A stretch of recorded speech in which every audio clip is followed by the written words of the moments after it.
안녕하세요. 목포시 고혈압 당뇨병 등록교육센터 영양사입니다. 이번 시간에는 당뇨 관리를 위해서 건강하게 식사하는 원칙에 대해서 구체적으로 알아보겠습니다.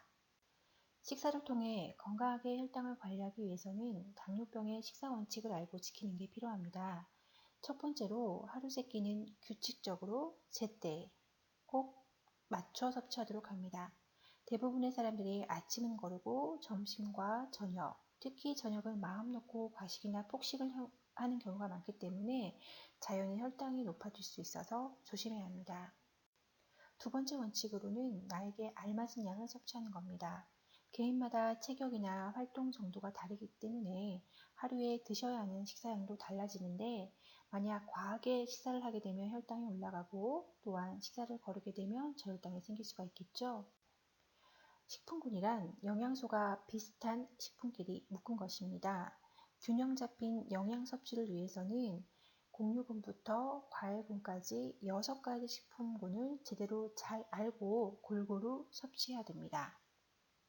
지방은 우리 몸에 필요한 영양소로 적정량의 지방은 반드시 필요합니다. 그러나 너무 많은 지방의 섭취로 인해서 콜레스테롤 섭취의 과다, 심장질환의 가능성을 높이고 동맥이 단단해지는 동맥경화증이 될 수 있습니다. 당뇨가 있는 사람들은 정상인보다 이런 질병에 걸릴 위험이 훨씬 높아지기 때문에 식사로의 지방 섭취를 제한하는 게 매우 중요합니다. 지방은 여러 가지 식품에 포함되어 있습니다.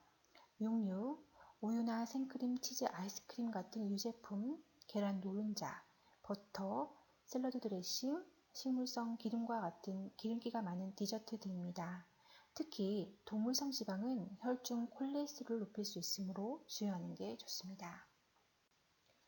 섭취한 당질은 체내에서 100% 당으로 전환되고 대부분 식사 2시간 이후에 소화나 흡수가 됩니다.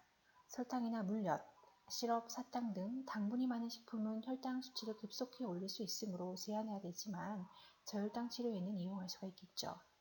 말린 과일 등의 건조식품도 당질 함량이 매우 높습니다.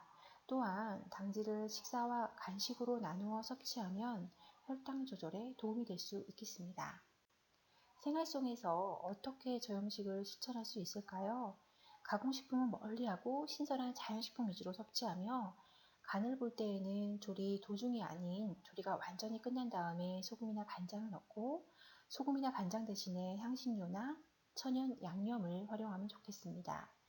절임이나 조림 같은 조리법보다 구이나 찜 형태의 조리법을 이용하고 장아찌나 젓갈, 밑반찬 등의 짠 음식의 양을 제한하도록 합니다. 국물 요리를 드실 때에는 건더기 위주로 드시고 국물은 남기시거나 적게 드시는 게 좋겠습니다. 식이섬유소는 장의 운동을 활발하게 해서 변비를 예방하고 포만감을 주어 식사 관리를 하는 데 도움이 됩니다. 또한 소화된 음식물이 장으로 흡수되는 속도를 지연시켜 식후 급격한 혈당 변화를 줄이고 콜레스테롤과 중성지방의 농도를 낮추는 효과가 있습니다.